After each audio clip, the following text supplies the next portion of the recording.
Bonjour et bienvenue sur la cuisine d'Elie Moucha, j'espère que vous allez bien les amis. Je partage avec vous aujourd'hui une recette de soufflé de pommes de terre, des secrets pour les rendre vraiment bien aériens et savoureux. Un accompagnement idéal pour changer de la purée de pommes de terre, découvrant la recette que je vais décliner en deux façons différentes. Première étape étant la cuisson des pommes de terre avec la peau dans une eau froide et salée. Dans l'autocuisseur, alors je mets toujours une petite rondelle de citron, ça garde la pomme de terre bien ferme. Une fois bien cuite, on va le vérifier et on va les éplucher par la suite. Les écraser encore chaudes, c'est comme si on préparait une purée de pommes de terre classique. D'ailleurs, mon premier soufflé que j'ai réalisé, c'est que j'avais fait beaucoup de pommes de terre et je voulais les décliner autrement pour changer de la purée, des croquettes.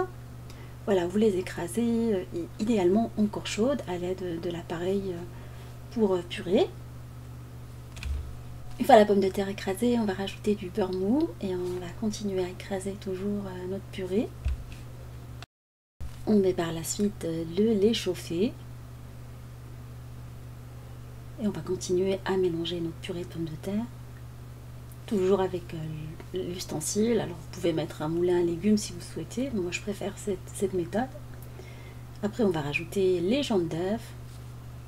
En mélangeant énergiquement, on va saler et poivrer, rajouter des herbes, alors au choix. J'ai choisi de mettre de la ciboulette et du persil et de l'ail en poudre. Si vous avez de la persillade provençale, vous pouvez le mettre également. Un petit filet d'huile d'olive. Voilà, ça donne toujours du bon goût. Et on va mélanger après notre préparation. Une fois qu'on a bien mélangé, on va le mettre de côté et on va monter les blancs en neige parce que j'ai séparé les blancs des jaunes. Alors montez les blancs avec un tout petit peu de sel jusqu'à ce qu'ils soient bien fermes. C'est ce qui va donner ce côté vraiment bien aérien à votre soufflé. C'est comme dans la pâtisserie, quand on sépare les blancs ça donne un super résultat. Voilà, vous les incorporez petit à petit dans le mélange qu'on a mis de côté tout à l'heure. Voilà, à l'aide d'une spatule, vous venez vraiment ramasser. Voilà, de haut en bas, toujours le même mouvement. Et pour donner de la gourmandise et un côté bien crémeux, on va rajouter du fromage. Alors j'ai mis des cubes de mozzarella. Vous pouvez choisir le fromage de votre choix. Voilà, de préférence un fromage pas très fort. Et on va mélanger après notre préparation. Et je vais par la suite transvaser la préparation dans des moules à des ramequins, des moules beurrés, moules à souffler, qu'on va bien remplir. Vous pouvez rajouter un tout petit peu plus de fromage par-dessus, si vous souhaitez. Voilà, on va les mettre dans un moule où j'ai mis de l'eau, un moule à gâteau, comme ça on va avoir un côté assez fondant pour nos soufflés. Et ça c'est facultatif, on va les faire cuire à 180 pendant une trentaine de minutes, entre 30 et 40. Moi j'ai mis 35 minutes, chaleur tournante, mais après ça dépend de votre four.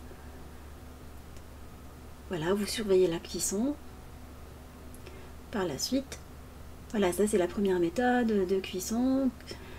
J'en ai profité pour faire des doigts de poulet avec.